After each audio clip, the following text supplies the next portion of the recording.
If Detective William Thompson hadn't made that left turn on Maple Street that gray October morning, 23 children might still be trapped in darkness. But sometimes, the universe places exactly the right person at exactly the right moment, even when that person happens to be a rain-soaked German shepherd with eyes that seem to carry the weight of broken promises.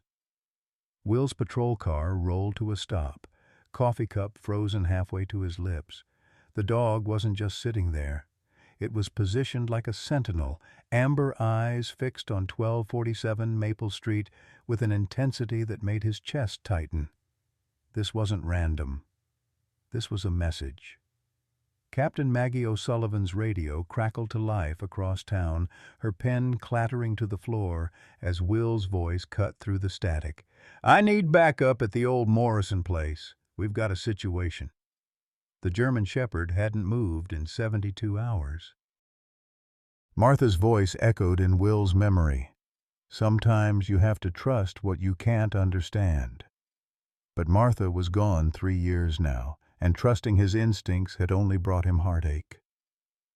"All units, respond immediately," Maggie commanded, her voice betraying none of the dread pooling in her stomach. What had that dog seen? And how many lives hung in the balance of one old cop's decision to finally listen? Leave a like and share your thoughts in the comments along with the city you're watching from now. Let's continue with the story. Cedar Falls, Iowa, had always been the kind of place where people still waved from their front porches and knew their neighbors' middle names.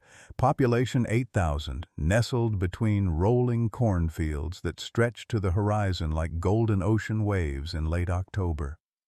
The kind of town where the biggest excitement was usually the Friday night football game and the annual Harvest Festival that brought families together under strings of warm lights.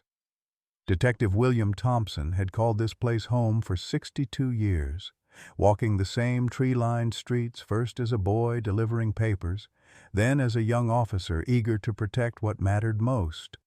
Now, 3 years after burying his wife Martha, those familiar streets felt different, quieter, lonelier, like a house with too many empty rooms. At 6'2", with silver hair and deep-set blue eyes that had seen too much, Will cut an imposing figure in his weathered uniform. His hands, scarred from 4 decades of police work, still trembled slightly each morning as he set out 2 coffee cups from habit, then quietly put one away. The pension checks would start next month. $2,400 that would have to cover everything his $800 monthly heart medication didn't eat up first. Martha's medical bills had already taken the house savings. The German shepherd that had appeared on Maple Street 3 days ago was like nothing Will had encountered in his career. No collar, no tags, ribs showing through a coat of black and tan fur that had once been magnificent. But those amber eyes, there was intelligence there, purpose that made Will's cop instincts hum with recognition. This wasn't a stray looking for scraps. This was a working dog with a mission. Captain Margaret O'Sullivan ran the Cedar Falls Police Department with the steady hand of someone who'd earned her authority through 35 years of proving herself in a man's world. At 58, her auburn hair was streaked with silver she'd stopped trying to hide, and her green eyes missed nothing. The town respected her, but few knew about the empty bedroom in her small house, the one that had been waiting 15 years for a daughter who would never come home. The Victorian house at 1247 Maple Street had been empty since the Morrison family lost it to foreclosure 2 years ago. Paint peeled from its once proud walls like sunburned skin, and the wraparound porch sagged under the weight of neglect. A faded "for sale" sign swayed in the October breeze, advertising a price that kept dropping as months passed without interest. Caring Hearts, LLC had purchased it 6 months ago, according to the county records Will had pulled. A company that existed only on paper, with an address that led to a post office box and a phone number that went straight to voicemail. Clean paperwork, legitimate business license, nothing that would raise red flags. But the dog knew something they didn't. Every instinct Will had developed over 4 decades told him that Ranger, he'd started calling the shepherd that, was trying to save lives. The question that kept him awake at night was simple and terrifying. Whose? The first time Will saw Ranger, he almost didn't stop. Tuesday morning patrol routes had become muscle memory after 38 years. Left on Oak, right on Elm, slow cruise down Maple Street, past the empty houses that told stories of families who'd moved away seeking better opportunities. Cedar Falls was bleeding young people the way old men bled dignity, one small cut at a time. But something about the dog's posture made Will tap the brakes. Ranger sat perfectly still on the cracked sidewalk in front of 1247 Maple Street, positioned like a statue commissioned to guard secrets. His black and tan coat was matted with days of rain, ribs visible beneath fur that spoke of hunger, but his amber eyes never wavered from the house's front door. "Hey there, buddy," Will called through his open window, expecting the usual dog response, a wagging tail, maybe a hopeful trot toward the patrol car. Instead, Ranger's ears flicked once in acknowledgement before his gaze returned to the Victorian's peeling green door. It was the kind of focus Will recognized from his early days working with K9 units, the laser concentration of a dog with a job to do. Will parked and approached slowly. The shepherd was bigger than he'd appeared from the car, probably 80 pounds when healthy, though malnutrition had carved hollows in his frame. No collar, no tags, no identification of any kind. A beautiful dog someone had either lost or abandoned, but the way he held himself suggested training, discipline, purpose. "What are you looking at, boy?" Will followed the dog's gaze to the Morrison house. From the street, it looked like a dozen other foreclosed properties in Cedar Falls, windows clouded with grime, gutters hanging loose, a garden that had surrendered to weeds. Nothing unusual, nothing that would hold a dog's attention for hours. Ranger whined once, a sound so soft it barely carried on the October breeze, then returned to his vigil. The hair on Will's arms stood up. In 38 years of police work, he'd learned to trust the feeling that crawled up his spine when something wasn't right. Martha used to tease him about his spidey sense, but it had kept him alive through situations that should have ended differently. Wednesday brought the same scene. Ranger in the exact same spot, thinner now, his beautiful coat darkening with overnight rain. Will brought dog food this time, premium kibble from the grocery store that cost more than he should have spent. He poured it into a paper plate and set it near the sidewalk. Ranger's nose twitched at the scent. His empty stomach must have been screaming, but he didn't move toward the food. Instead, he looked at Will with those amber eyes that seemed to hold a conversation Will couldn't quite translate, then deliberately turned back to the house. The message was clear. "Not until this is finished." "Stubborn as Martha," Will muttered, but admiration colored his voice. This dog had priorities that went beyond basic survival, a dedication that reminded him why he'd become a cop in the first place, to stand guard over what mattered, no matter the cost. By Thursday, word had spread through Cedar Falls' efficient gossip network. The crazy dog that wouldn't leave Maple Street had become a minor sensation, discussed over coffee at Millie's Diner and debated in the produce aisle of Thompson's Market. Some folks thought Will should call animal control, get the poor thing to a shelter before it starved. Others wondered if maybe there was something to the dog's behavior, remembered stories of animals sensing earthquakes or finding lost children. Will found himself driving by more often than his patrol schedule required. Each time, Ranger was there, weaker but unwavering, like a faithful soldier who'd forgotten the war was over. The dog had lost weight he couldn't afford to lose, his ribs now clearly visible even at a distance. Whatever he was protecting, whatever he was waiting for, it was worth dying for. That afternoon, Will made a decision that would change everything. Instead of the usual drive-by, he parked across the street and settled in to watch. If Ranger was trying to tell him something, maybe it was time to listen. For 2 hours, nothing happened. The house sat silent and seemingly empty, its broken shutters hanging like tired eyelids. Then, just as Will was about to give up, he heard it. The faintest sound drifting from the direction of the Victorians' basement windows. It was so soft he almost missed it. So brief he wondered if he'd imagined it. But Ranger's reaction confirmed what Will's ears had caught. The dog's entire body went rigid, his tail straight as an arrow, ears pricked forward with an intensity that made Will's pulse quicken. Whatever Ranger had been waiting for, whatever he'd been trying to communicate, was happening right now. The sound came again, clearer this time, and Will's blood turned to ice water. It was a child's voice, muffled and distant, but unmistakably human. Coming from inside what everyone believed was an abandoned house, Will's hand trembled as he reached for his radio. The sound of that child's voice echoing in his mind like a prayer answered and a nightmare confirmed. 38 years of police work had taught him the difference between imagination and reality, between wishful thinking and genuine emergency. What he'd just heard was real, and it changed everything. "Dispatch, this is Unit 7, he said, keeping his voice steady despite the adrenaline flooding his system. "I need backup at 1247 Maple Street. Possible occupied structure, previously thought abandoned." The radio crackled back immediately. "Unit 7, can you confirm nature of emergency?" Will looked at Ranger, whose amber eyes were fixed on him with an intensity that felt almost human. The dog seemed to understand that the moment of truth had arrived, that 3 days of patient vigil were about to pay off. "Possible child welfare situation. I need Captain O'Sullivan here now." 20 minutes felt like 20 hours.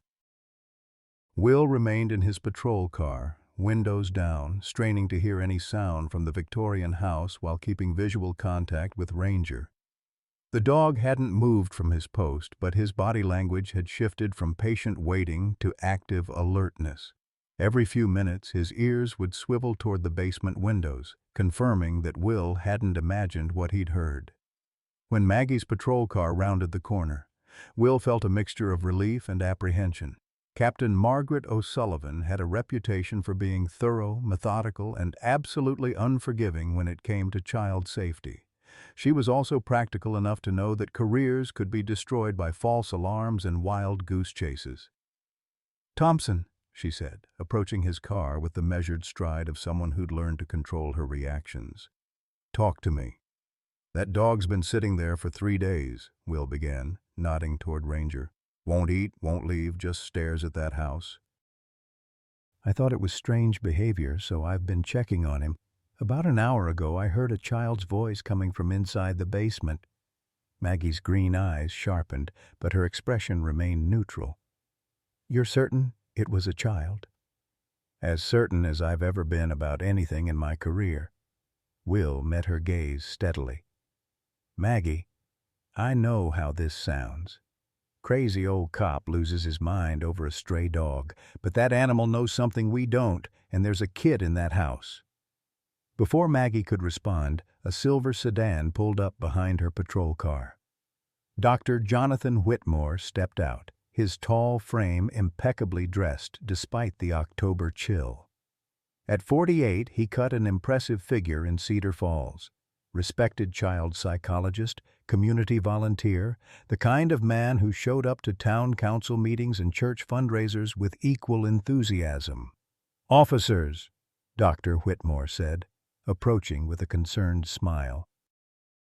"I heard there might be some trouble at my property. Is everything all right?" Will felt Ranger tense before he saw the dog's reaction. The German shepherd's hackles rose slowly, a low growl rumbling deep in his chest. It was the first aggressive behavior Will had witnessed from the animal, and it was directed entirely at Dr. Whitmore. "Your property?" Maggie asked, her tone carefully neutral. "Yes. Caring Hearts LLC purchased this house 6 months ago. We're converting it into a therapeutic retreat center for troubled children. I have all the permits and licenses, of course." Dr. Whitmore reached into his jacket pocket and produced a folder of official-looking documents. "Has there been a complaint?" The papers looked legitimate. Business license, zoning permits, inspection certificates. Everything was in order. Everything explained the recent activity at what everyone had assumed was an abandoned house. Will felt doubt creeping in despite Ranger's continued hostility toward the doctor. "We had reports of possible unauthorized occupation," Maggie said diplomatically. "Mind if we take a look around?" "Of course not," Dr. Whitmore replied smoothly. "Though I should mention that we have a group of children here for a therapeutic weekend retreat. They're from difficult family situations, so they might be startled by uniforms. Perhaps I could escort you through?" Will's radio crackled to life at that moment, cutting through the tension. "Unit 7, we have a report of missing children from 3 counties. Be advised, FBI is coordinating search efforts. Are you available for briefing?" The timing was too perfect, too convenient. Will looked at Dr. Whitmore, whose confident demeanor had shifted almost imperceptibly. The smile was still there, but something had changed behind his eyes, a flicker of calculation, of concern that went beyond normal worry about disrupted therapy sessions. Ranger's growling intensified, and the dog took a step toward Dr. Whitmore before stopping himself. The animal's training was showing through. He wanted to act, but some deeper discipline held him back. "Doctor," Maggie said, her voice taking on the formal tone Will recognized as her interrogation mode, "I'm going to need to see identification for all the children currently on your premises, and I'll need to verify their legal status with their guardians." For the first time, Dr. Whitmore's composure cracked slightly. "Certainly, though some of these children come from complicated situations.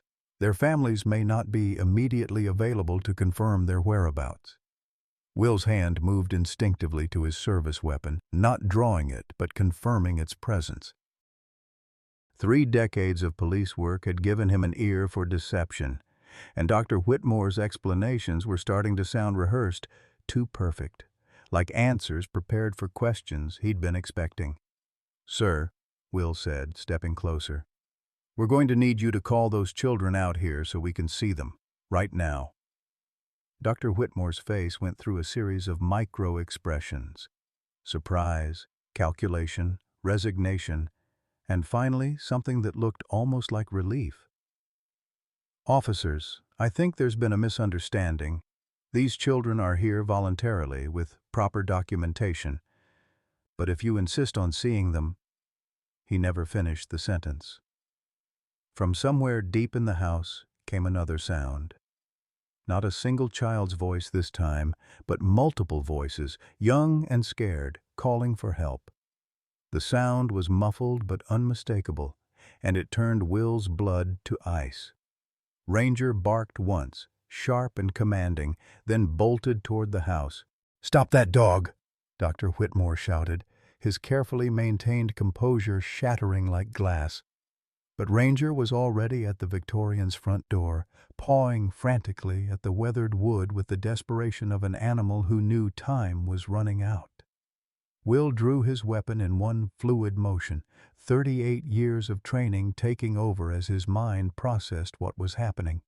The children's voices had gone silent the moment Dr. Whitmore raised his voice, a silence that spoke louder than any scream. "Doctor, I need you to step back and put your hands where I can see them." "This is ridiculous," Dr. Whitmore protested, but his eyes darted toward his sedan as if calculating distances. "You're interfering with a legitimate therapeutic program. I'll have both your badges for this harassment." Maggie was already on her radio. "Dispatch, I need all available units to 1247 Maple Street immediately. And get me a warrant for this property, possible child endangerment situation." She kept her weapon drawn but pointed down, her green eyes never leaving Dr. Whitmore's face. "Sir, I'm going to need you to unlock that door."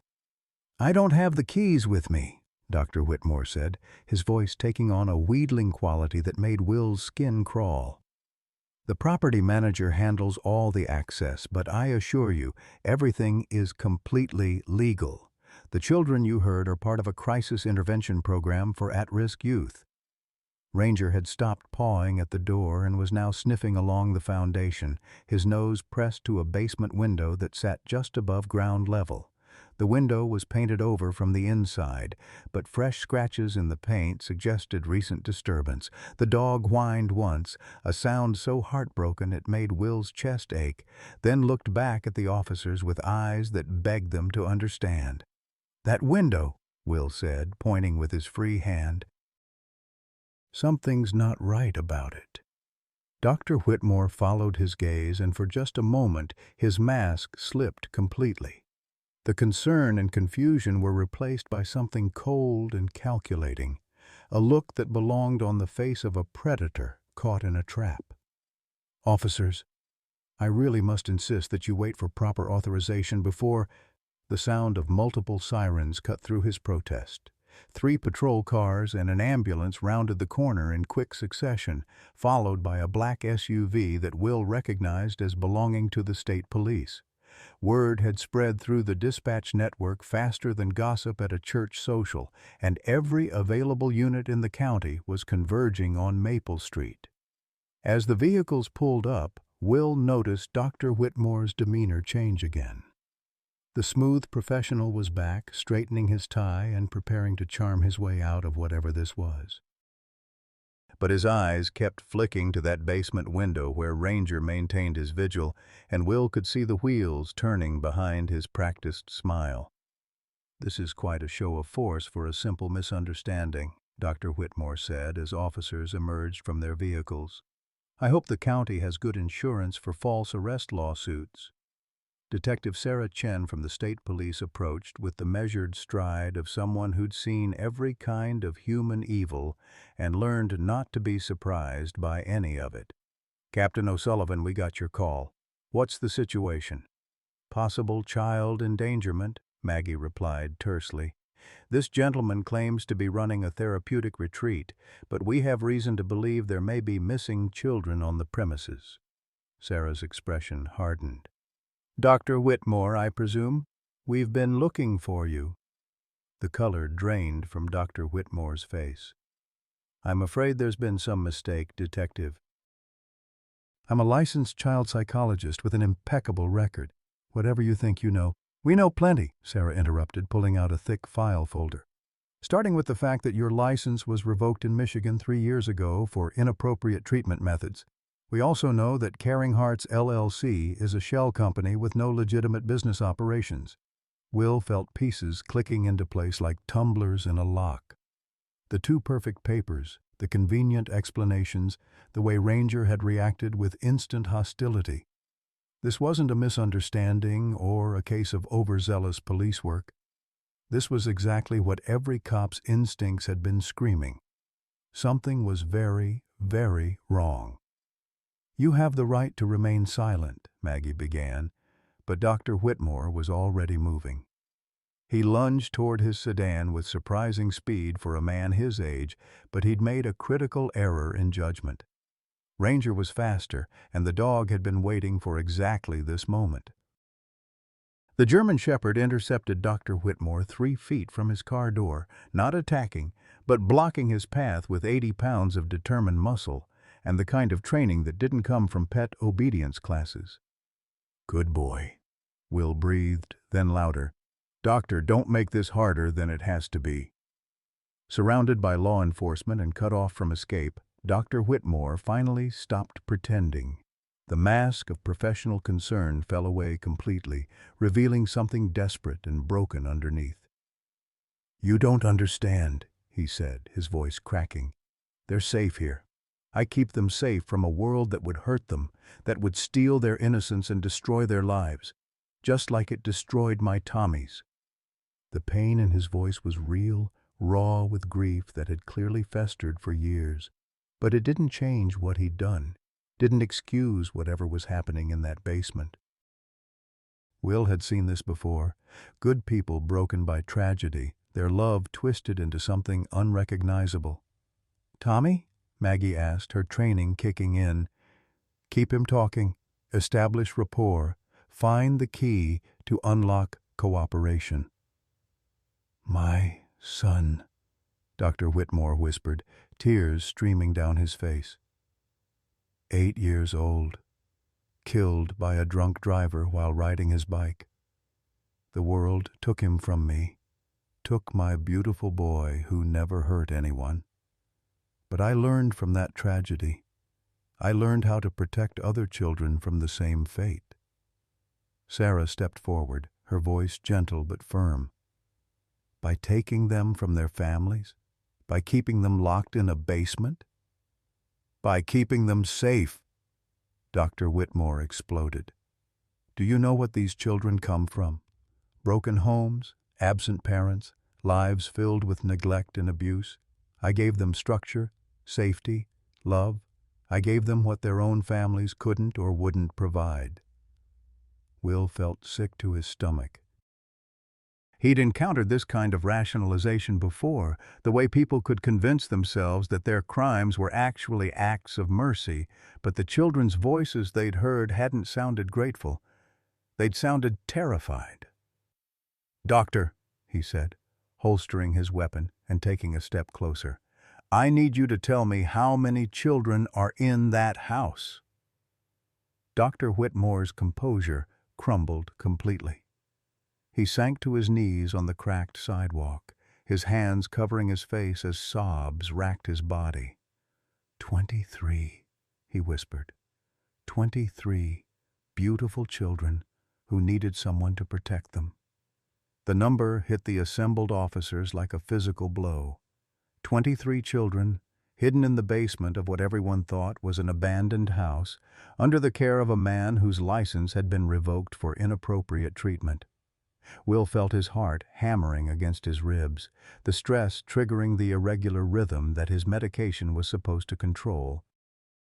Ranger barked once, sharp and urgent, then returned to the basement window. The dog seemed to understand that the talking was over, that it was time for action. He began digging at the foundation with his front paws, trying to create an opening big enough to squeeze through. "We need that door open now," Sarah commanded, pulling out her phone. "I'm calling for additional ambulances and child protective services. This is now a mass rescue operation." 2 officers were already working on the front door with a battering ram they'd retrieved from one of the patrol cars. The old wood splintered on the second hit, and the door swung open to reveal a dusty, apparently empty front hallway. But the house felt different now that they were inside.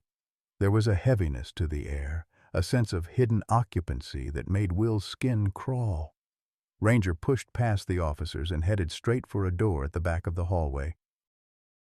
His nose was working overtime, following scent trails invisible to human senses but clear as highway signs to his enhanced olfactory system. He stopped at what appeared to be a closet door and began pawing at it with renewed urgency. "It's locked," Officer Martinez reported, trying the handle. "And it's reinforced. This isn't a standard residential door." Will studied the door more carefully. Heavy wood, multiple deadbolts, soundproofing material visible around the edges. This was a door designed to keep people in, not out. "Get the ram," he ordered. The basement door gave way with a crash that echoed through the house like thunder. Beyond it lay a narrow staircase descending into darkness, and from that darkness came the unmistakable sounds of children's voices, some crying, some calling for help, some speaking in hushed tones that suggested they'd learned to keep quiet. 23 children, Will repeated, his voice barely audible. He thought about his own granddaughter Emma, about all the nights he'd worried about her safety in a world that seemed increasingly dangerous. But the real danger hadn't come from strangers in dark alleys. It had come from someone the community trusted, someone who'd hidden behind a professional reputation and twisted good intentions. Ranger was already halfway down the stairs, his tail wagging for the first time since Will had met him. The dog knew what they were going to find, and he knew that his 3-day vigil was finally over. His mission was complete. "All right, people," Maggie called out, her voice carrying the authority of someone who'd spent 35 years preparing for moments like this. "We go slow, we go careful, and we get every single child out of there safely. This is what we trained for." As they began their descent into the basement, Will couldn't help but think about Martha's favorite saying, "Sometimes the best things come in the smallest packages." She'd been talking about surprise gifts and unexpected blessings, but maybe she'd been talking about heroes, too. Sometimes they came in the form of a rain-soaked German shepherd who refused to give up, who sat guard over innocence even when it meant starving in the process. 23 children were about to go home, and it was all because one dog had decided that some things were worth dying for. The basement revealed itself in layers of horror that would haunt Will's dreams for years to come. What should have been a simple concrete foundation had been transformed into an elaborate underground facility, complete with sleeping quarters, a makeshift kitchen, and common areas that spoke of long-term planning and meticulous attention to detail. This wasn't the impulsive crime of a broken man. This was a systematic operation that had been years in the making. Ranger led them through the maze of rooms with the confidence of someone who knew exactly where he was going. The dog's behavior had shifted from urgent desperation to professional focus, and Will began to suspect there was more to this animal's story than simple intuition. This was the behavior of a trained working dog, someone who understood search and rescue protocols. The first group of children they found was huddled in what appeared to be a recreation room, complete with board games, books, and a television that was currently playing cartoons with the volume turned low. 7 children ranging in age from 6 to 12 looked up with wide, frightened eyes as the officers entered. They were clean, well-fed, and dressed in comfortable clothes, but there was something hollow in their expressions that spoke of psychological trauma that would take years to heal. "It's okay," Will said softly, holstering his weapon and crouching down to their level. "We're police officers. We're here to take you home." A girl with blonde pigtails, maybe 8 years old, shook her head vigorously. "We can't leave," she whispered. "Dr. John says the outside world is dangerous. He says our families don't really want us anymore." The words hit Will like a physical blow. This was how predators operated, not through force alone, but through psychological manipulation that made victims complicit in their own imprisonment. Dr. Whitmore had convinced these children that they were safer with him than with their own families, that the basement was protection rather than captivity. Maggie knelt beside another child, a boy with dark hair who couldn't have been more than 7. "What's your name, sweetheart?" "Marcus," the boy replied hesitantly. "Are you really going to take us home? Dr. John says police lie to children." "I promise you," Maggie said, her voice thick with emotion, "we're going to take you back to your families. They've been looking for you, worried sick about you." Ranger had continued deeper into the basement complex, and his barking echoed from somewhere beyond the recreation room. Will followed the sound through a narrow corridor that opened into a second area, this one set up like a dormitory with bunk beds and personal storage spaces. 8 more children were here, slightly older, and their reactions ranged from hope to suspicion to outright hostility. "You're going to ruin everything," a teenage girl said, her arms crossed defiantly. "Dr. John takes care of us. He makes sure we have food and clothes and no one hits us or screams at us or forgets to come home at night." The pain behind her words was evident, and Will realized these children had indeed come from difficult situations. Dr. Whitmore hadn't been lying about that part. He had targeted kids from broken homes, children who might not be immediately missed or whose disappearances might be attributed to running away. It was a predator's perfect hunting ground. But it was what they found in the third and final room that broke Will's heart completely. 8 children, The youngest, no more than 4 years old, were arranged in what could only be described as a nursery.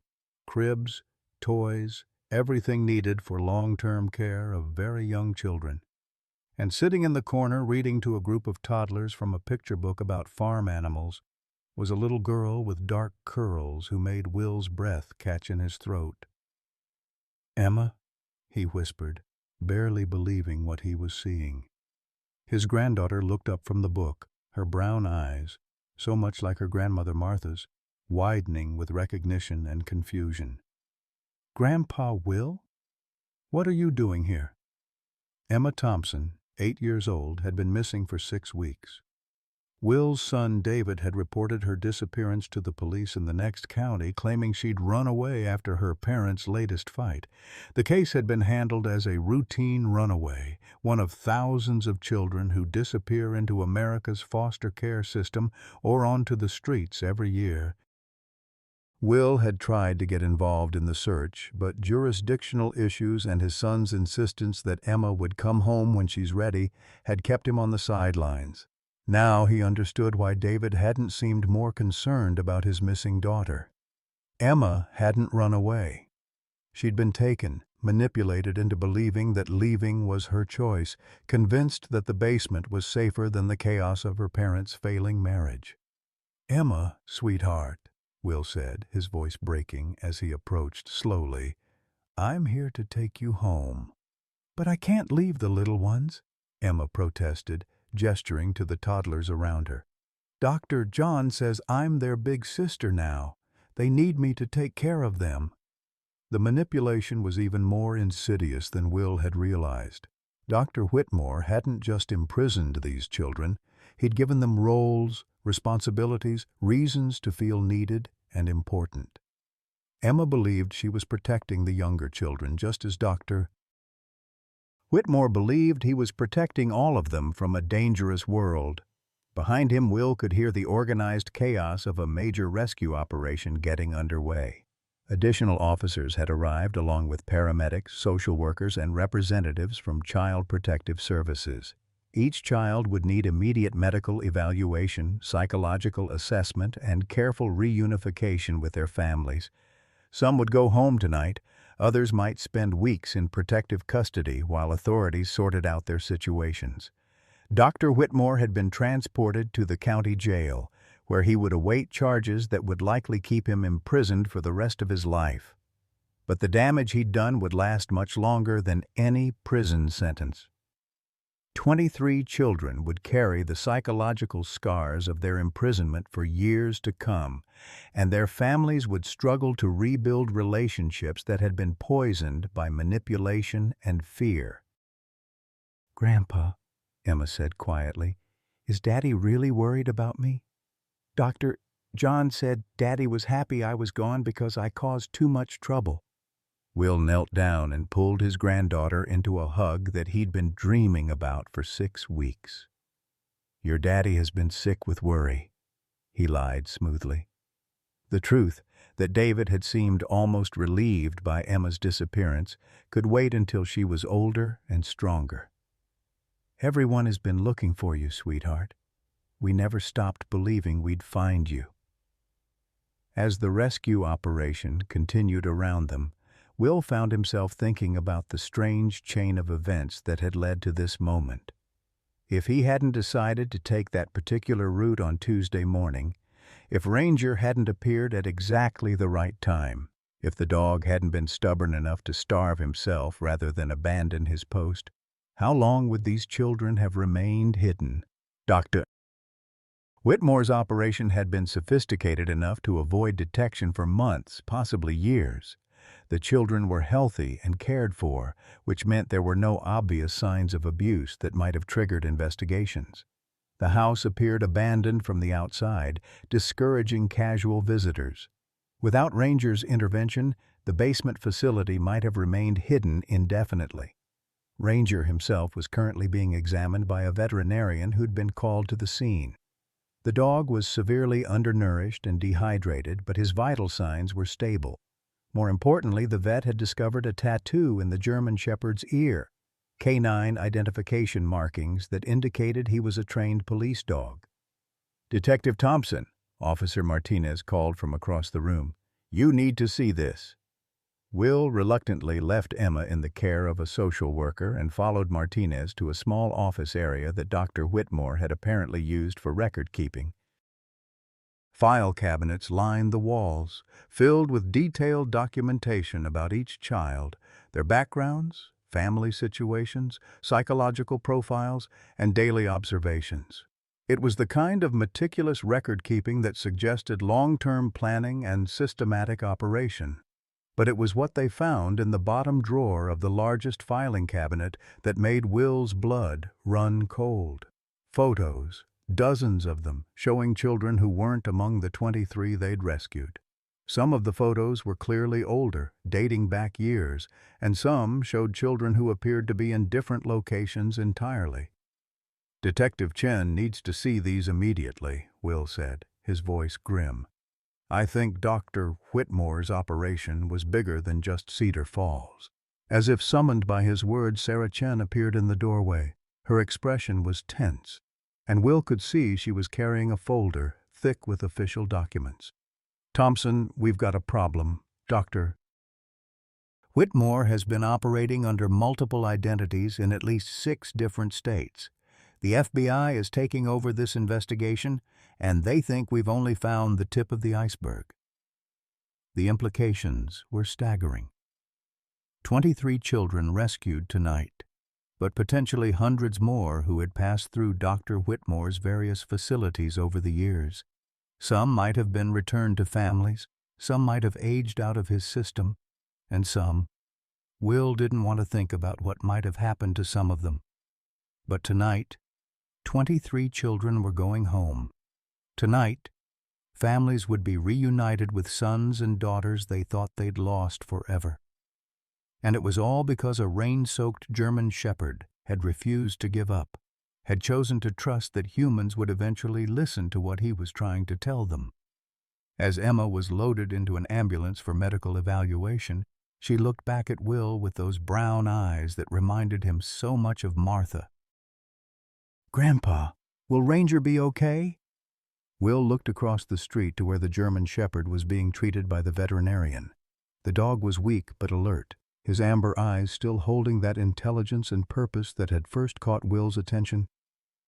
"He's going to be just fine, sweetheart. He's a hero, just like you." The rescue operation would continue for several more hours, but the most important work was already done. 23 children were safe, a predator was in custody, and a community would begin the long process of healing from the betrayal of trust that had nearly destroyed so many young lives. And somewhere in the chaos of flashing lights and official procedures, an old cop and a faithful dog had found exactly what they'd both been looking for, a purpose worth fighting for, and a family worth protecting. 3 days after the rescue, Will Thompson sat in a sterile hospital room staring at monitors that tracked the irregular rhythm of his failing heart. The stress of the operation had triggered what his cardiologist called a significant cardiac event.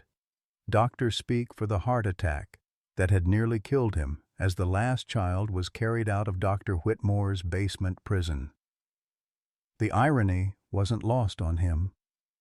After 38 years of police work, after surviving armed robberies, domestic violence calls, and high-speed chases, it was an act of heroism that had nearly ended his life. The doctor's words echoed in his mind. "You need immediate surgery, Detective Thompson. Without it, you have maybe 3 months." The surgery would cost $80,000. His pension wouldn't start for another month, and even then it would barely cover his living expenses, let alone a major medical procedure. The Medicare supplement he'd been counting on had a waiting period that wouldn't kick in until next year. At 62, Will had fallen into the healthcare gap that trapped so many Americans. Too young for full Medicare benefits, too old to start over with a new career and insurance plan. Emma sat in the chair beside his bed, her small hand clasped in his much larger one. She'd been released from the hospital after a full medical evaluation, but she refused to go home with her father.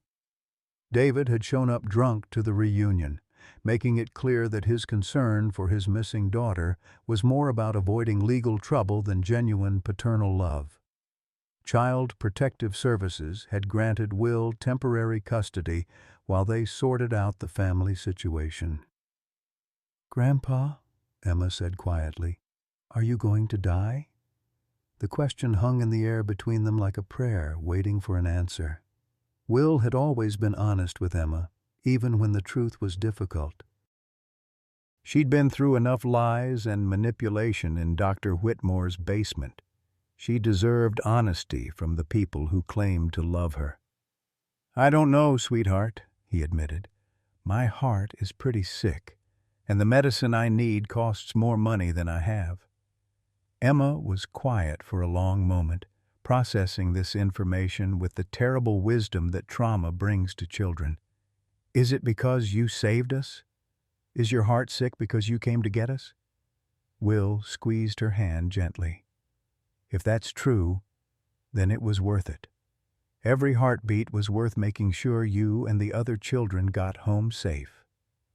Down the hall, in the hospital's intensive care unit, another drama was unfolding. Ranger had been brought in 3 hours after Will's heart attack, his condition critical from days of self-imposed starvation and exposure. The veterinarian treating him had delivered devastating news. The German Shepherd was suffering from advanced kidney failure, likely exacerbated by the stress and malnutrition of his vigil.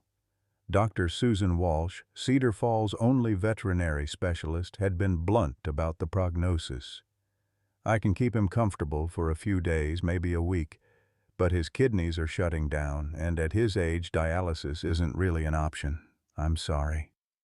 The cost of even palliative care was mounting rapidly.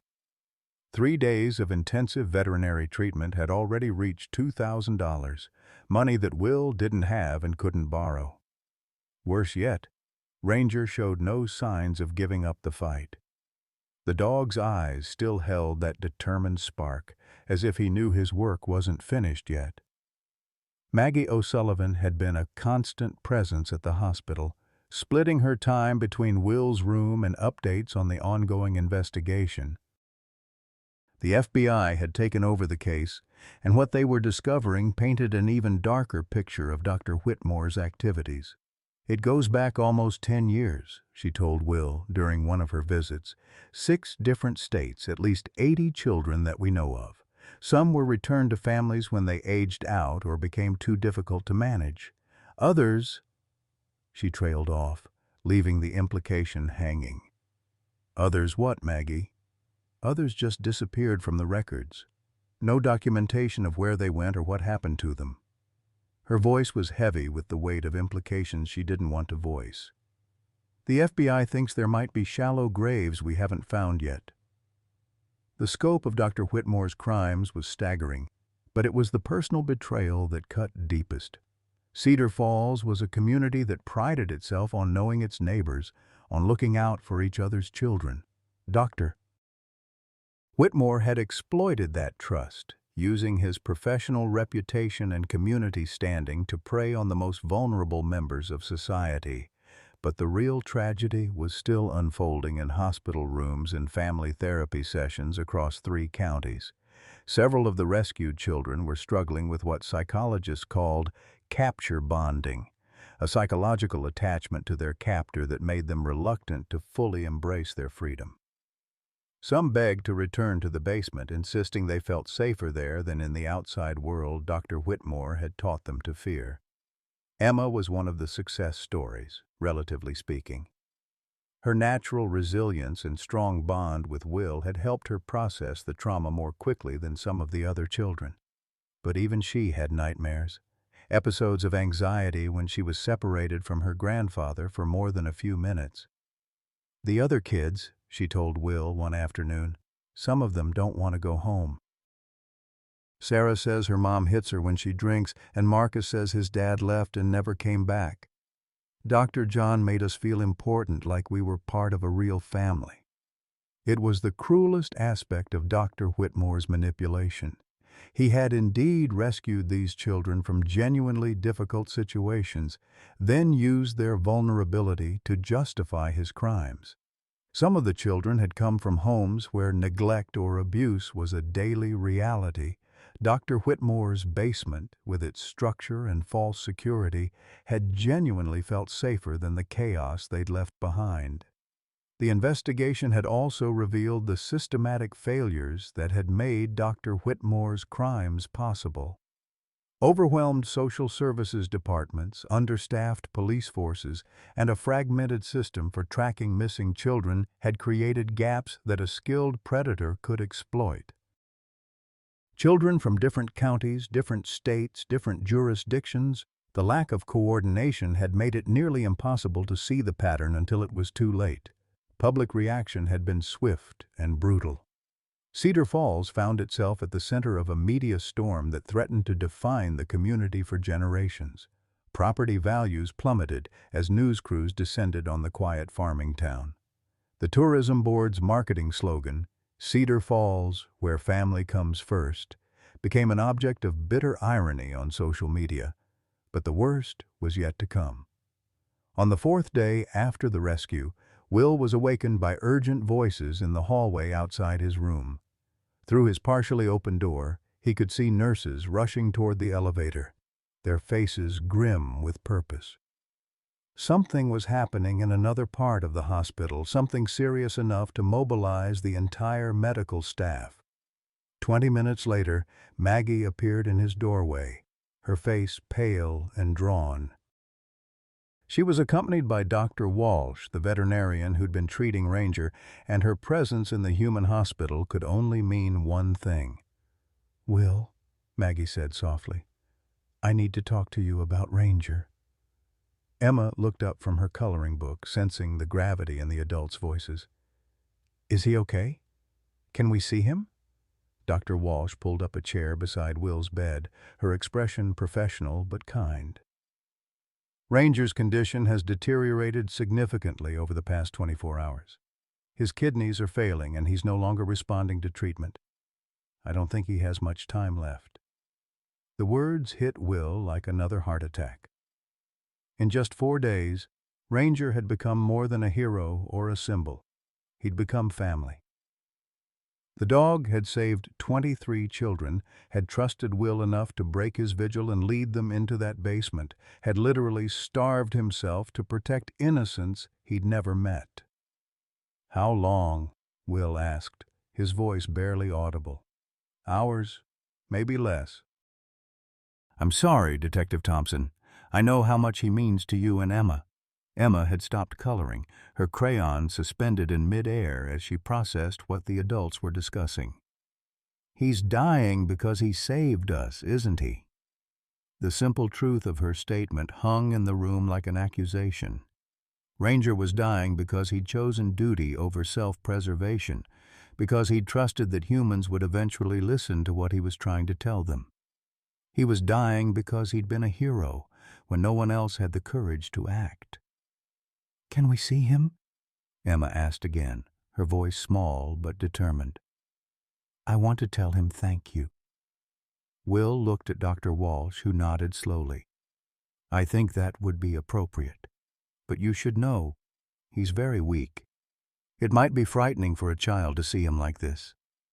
"I'm not scared," Emma said, with the fierce bravery of an 8-year-old who'd already survived the unthinkable.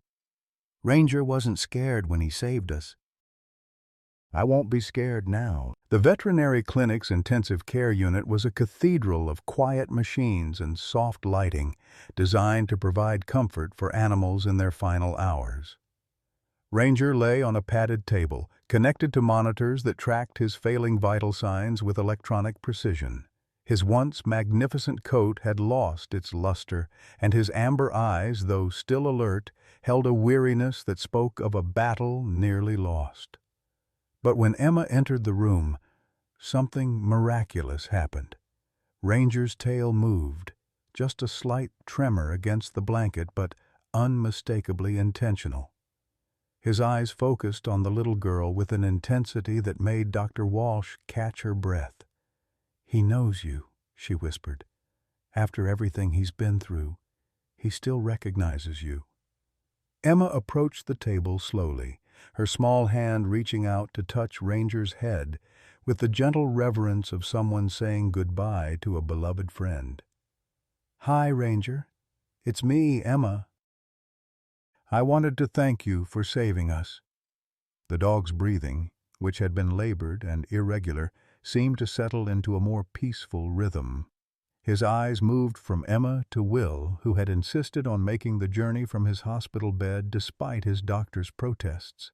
The wheelchair felt like a concession to mortality that Will wasn't ready to make, but his legs weren't strong enough to support him for more than a few minutes at a time.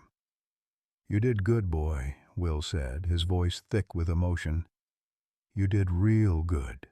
As if summoned by the gravity of the moment, Detective Sarah Chen arrived with a folder that would change everything they thought they knew about Ranger's story. Her expression was a mixture of amazement and sorrow as she approached the small group gathered around the dying dog. "I've been tracking down Ranger's history," she began, pulling out official documents and photographs. "His real name is Atlas, and he was a K-9 officer with the Cedar County Sheriff's Department. His partner was Deputy Mike Stevens." She handed Will a photograph that made his breath catch. It showed a younger Ranger, Atlas, sitting proudly beside a uniformed officer with kind eyes and a genuine smile. The resemblance between the dog in the photo and the animal before them was unmistakable, but there was a vitality in the earlier image that had been worn away by tragedy and loss. "Deputy Stevens was investigating missing children cases 6 months ago," Sarah continued. "According to his notes, he suspected there was a connection between several disappearances across multiple counties. He was getting close to identifying Dr. Whitmore as a suspect when he was killed in what appeared to be a traffic accident." The word "appeared" hung in the air like an accusation. Will had been in law enforcement long enough to know that there were no coincidences when it came to investigations that got too close to powerful predators. "The accident happened on a rural road at night," Sarah explained. "Stevens' patrol car went off an embankment during what was officially ruled a single-vehicle accident caused by fatigue. But the wreckage showed signs of paint transfer from another vehicle, paint that matched a car registered to one of Dr. Whitmore's shell companies." The implications were staggering. Dr. Whitmore hadn't just been kidnapping and manipulating children. He'd been murdering law enforcement officers who got too close to his operation. Deputy Stevens' death had been carefully orchestrated to look like an accident, eliminating the one person who might have exposed the trafficking ring months earlier. "Atlas was in the patrol car when it happened," Sarah continued, her voice softening as she looked at the dying dog. "He was thrown clear during the crash, suffered some injuries but survived. When rescue crews arrived, he was sitting beside his partner's body, refusing to leave." Emma's hand stilled on Ranger's head as she processed this information. "He lost his person, just like I lost mine," she said quietly. "That's why he understood about saving the children." It was a child's interpretation, but it cut to the heart of what had driven Atlas through his 3-day vigil. He wasn't just a dog following instincts.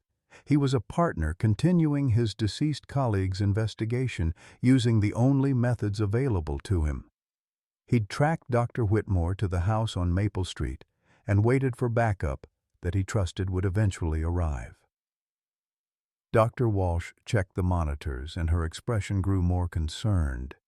"His kidney function is dropping rapidly. I don't think he has much time left." But Atlas seemed determined to hear the rest of his story. His eyes remained focused on Sarah, as if he understood that vindication was finally at hand. "After Stevens' death, Atlas disappeared from the wreckage site," Sarah continued.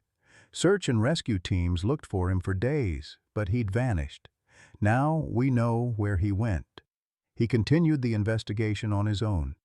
Somehow, he tracked Dr. Whitmore's operation to Cedar Falls and maintained surveillance until he could get help." The timeline made perfect sense now. 6 months of Atlas working alone, following scent trails and surveillance patterns that his training had taught him. He'd probably located the house weeks or even months before Will had noticed him, waiting for the right moment to signal for assistance.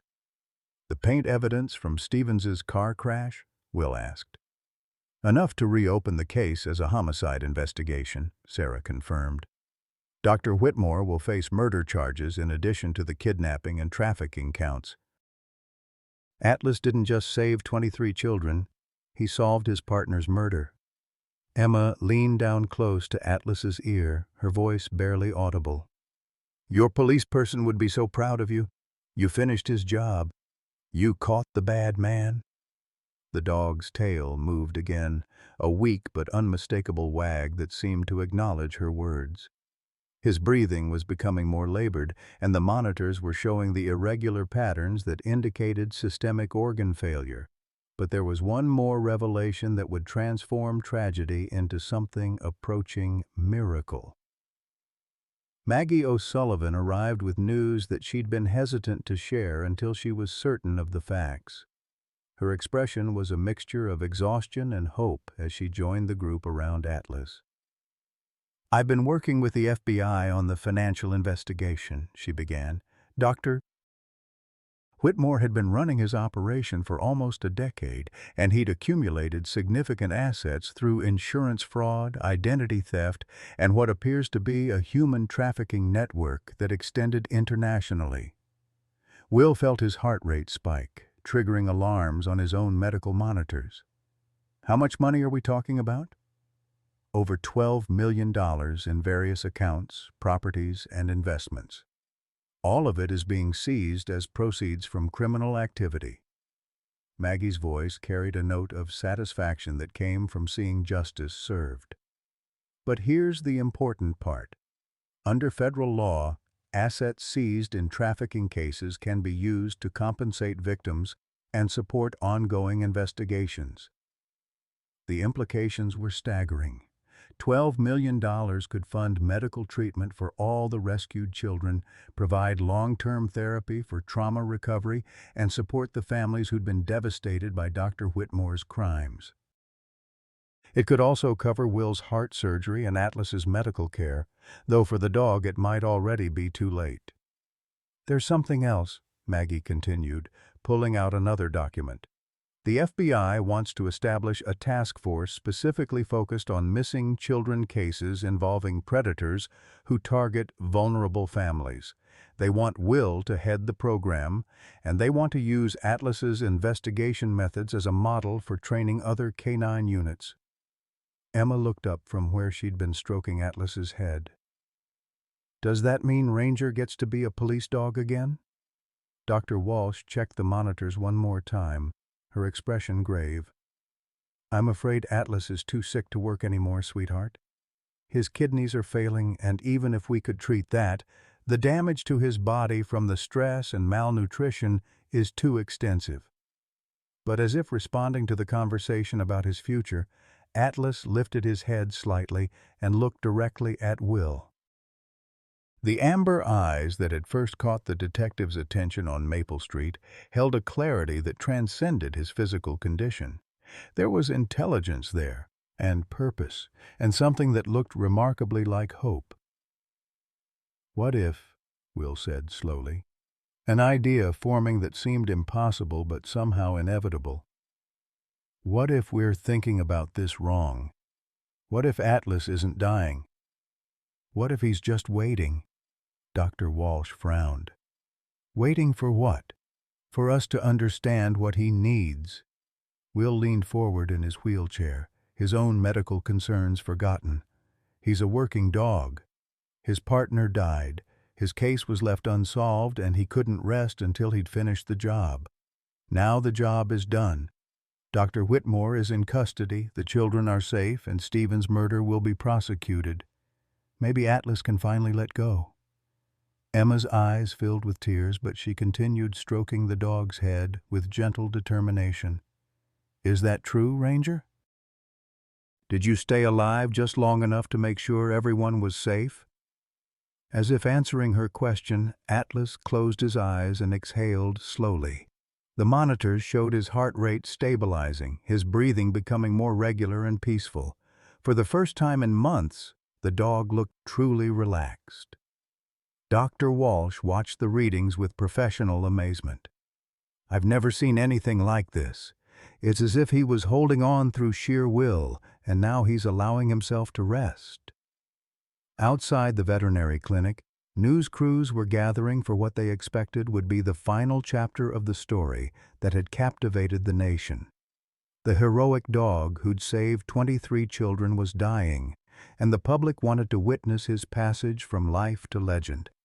But inside the quiet room, something more profound was happening. A bond was forming between a dying dog, a sick old man, and a traumatized little girl, a bond that would prove stronger than death, more enduring than tragedy, and powerful enough to transform a community's understanding of what it meant to be family. Atlas opened his eyes one last time, looking at each of them in turn: Will, Emma, Sarah, Maggie, and Dr. Walsh. His gaze lingered longest on Emma, as if entrusting her with something precious, something that would need to be carried forward into whatever came next. Then, with a sigh that seemed to release months of accumulated pain and responsibility, Atlas closed his eyes and let himself rest. The monitors showed his vital signs stabilizing into the peaceful rhythm of deep sleep. Not the irregular patterns of organ failure, but the steady breathing of someone who had finally found peace. 1 year later, the morning sun painted golden streaks across the newly constructed Ranger Memorial Park, where the Victorian house at 1247 Maple Street had once stood. The old structure had been demolished 6 months after the rescue, its foundation filled with concrete and transformed into the cornerstone of something beautiful. A children's playground surrounded by walking paths, memorial benches, and a bronze statue that captured Atlas in his eternal vigil. Amber eyes forever watching over the children who played in his shadow. Will Thompson sat on his favorite bench, Emma beside him with a book of dog stories in her lap, watching Ranger, the miracle they'd never expected, chase a tennis ball across the grass with the enthusiasm of a dog half his age. The veterinarian had been wrong about many things that night in the clinic, but she'd been right about one. Sometimes medicine couldn't explain what the heart could accomplish. Atlas hadn't died that night. Instead, something extraordinary had happened. A recovery so complete and unexpected that Dr. Walsh had written papers about it for veterinary journals across the country. Within weeks of what everyone had assumed would be his final hours, Atlas's kidney function had stabilized, his appetite had returned, and his strength had gradually rebuilt itself. The only explanation anyone could offer was that the dog had been holding on to life through sheer determination, and once his mission was complete, he'd finally allowed himself to heal. Will's own recovery had been equally miraculous, funded by the seized assets from Dr. Whitmore's criminal empire.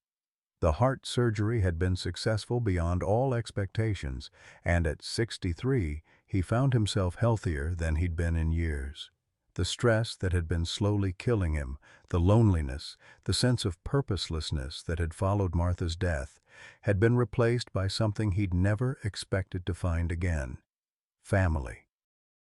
Emma was thriving in ways that amazed everyone involved in her case. The trauma of her 6 weeks in captivity had left scars, but they were healing under the careful attention of therapists who specialized in helping children recover from trafficking situations. More importantly, she'd found stability and unconditional love in her grandfather's care. David had signed away his parental rights 6 months ago, a decision that had relieved everyone involved, including David himself. "Grandpa," Emma said, looking up from her book, "Mrs. Rodriguez says Ranger is famous all over the world now. Is that true?" Will smiled, watching Atlas trot back with the tennis ball, his tail wagging with the satisfaction of a job well done. "I suppose he is, sweetheart. Sometimes, heroes become famous, whether they want to or not." The story of Atlas and the Cedar Falls rescue had indeed become international news, spawning documentaries, books, and a feature film that was currently in production. More importantly, it had led to significant changes in how law enforcement approached missing children cases. The Atlas Protocol was now being taught to canine units across the country, a systematic approach to trusting animal instincts when human investigation methods reached dead ends. Captain Maggie O'Sullivan, now promoted to Deputy Director of the newly formed National Child Protection Task Force, had made Atlas and Will the poster team for a revolutionary approach to missing children investigations. The program had already led to the rescue of over 200 children in its first year of operation, proving that the Cedar Falls miracle was replicable when the right resources and training were applied. But perhaps the most profound change had been in the community itself. Cedar Falls had transformed from a town haunted by betrayal into a model of vigilant, protective care. The Rangers Watch program trained citizens to recognize signs of child abuse and trafficking, while the annual Ranger Day Festival brought families together to celebrate the values of protection, persistence, and unconditional love. Dr. Jonathan Whitmore had been sentenced to life in prison without possibility of parole, convicted on 47 counts of kidnapping, trafficking, and murder. The trial had revealed the full scope of his operation, a network that had operated across 8 states over nearly a decade, affecting hundreds of families and destroying countless lives. He died of a heart attack in federal prison just 3 months into his sentence, a death that brought closure to some victims' families and bitter disappointment to others who'd hoped for years of imprisonment as punishment. The 23 children rescued that October night had each taken different paths toward healing. Some, like Emma, had found stable homes and were thriving in therapy and school. And others continued to struggle with the psychological aftermath of their captivity, requiring intensive treatment that would likely continue for years. 3 children had been reunited with reformed parents who'd addressed the issues that had made their homes unsafe in the first place. 5 had been placed with loving foster families who understood the special needs of trafficking survivors. Marcus Williams, the 7-year-old boy who'd been too afraid to trust the police that first night, had been adopted by a teacher from Cedar Falls who specialized in helping children with trauma histories. He'd started speaking again after 6 months of patient care, and his first full sentence had been, "I want to help other kids like Ranger helped me." Sarah Chen, now director of the FBI's Child Trafficking Task Force, visited Cedar Falls regularly to check on the program's progress and to spend time with Atlas, whom she credited with revolutionizing federal law enforcement's approach to missing children cases. The dog had become an unofficial mascot for the Bureau, his image appearing on recruitment posters with the slogan, "Sometimes heroes have 4 legs and hearts bigger than their badges." The financial settlement from Dr. Whitmore's seized assets had been distributed among the victims' families, funding medical care, therapy, and educational support that would continue for decades. Will and Emma had received a substantial portion, enough to secure Emma's college education and Will's comfortable retirement. But they donated most of it back to the foundation that bore Atlas's name, preferring to live modestly while ensuring that other families would receive the help they needed. Emma had blossomed into a confident, articulate young girl who spoke publicly about her experience when she felt emotionally ready to do so. Her speeches at child protection conferences brought audiences to tears with their simple wisdom and unshakable faith in the power of love to overcome even the darkest circumstances. She'd recently announced her intention to become a veterinarian like Dr. Walsh. "So I can help animals who help people." Atlas himself had officially retired from active duty, but remained involved in training programs for new canine units. His intuitive approach to investigation had been studied and codified into teaching methods that were proving remarkably effective. Young dogs and their handlers came to Cedar Falls from across the country to learn from the German Shepherd who'd redefined what it meant to be a police dog. On quiet evenings like this one, Will often reflected on the strange sequence of events that had brought them all together. If he hadn't taken that left turn on Maple Street, if Atlas hadn't been persistent enough to starve himself rather than abandon his post, if any of a dozen small decisions had been made differently, 23 children might still be trapped in darkness.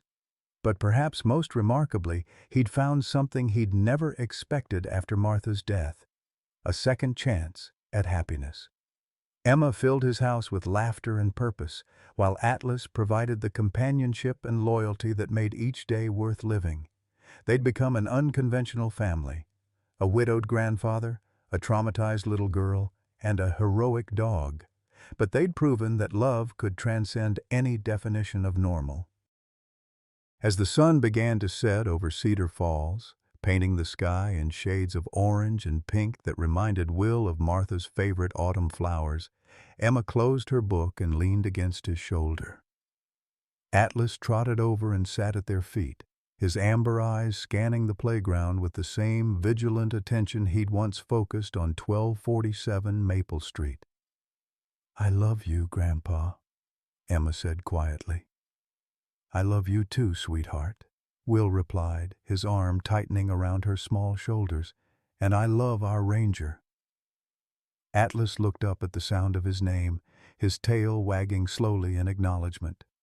In his eyes, Will could see peace, the deep satisfaction of a job well done, a mission completed, a promise kept.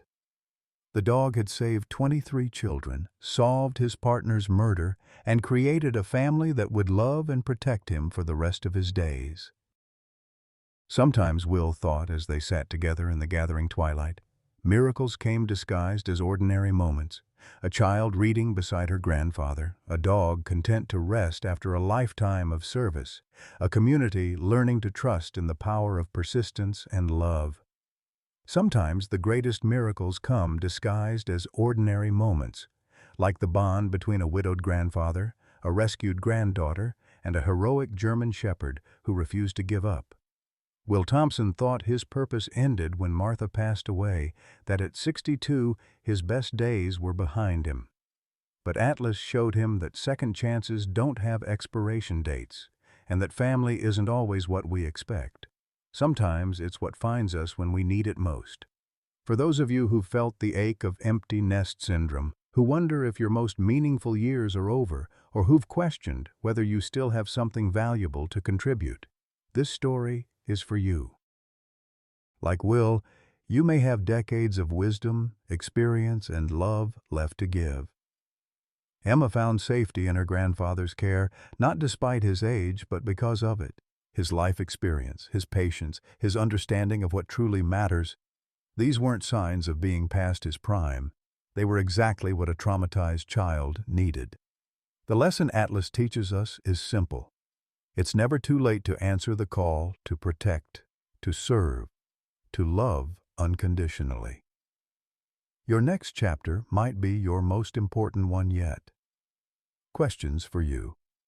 Have you ever felt like Will, that your most purposeful days were behind you? What Atlas moment might be waiting for you to notice and act upon? Please share your thoughts in the comments below. Your story might inspire someone else to find their second chance at meaning.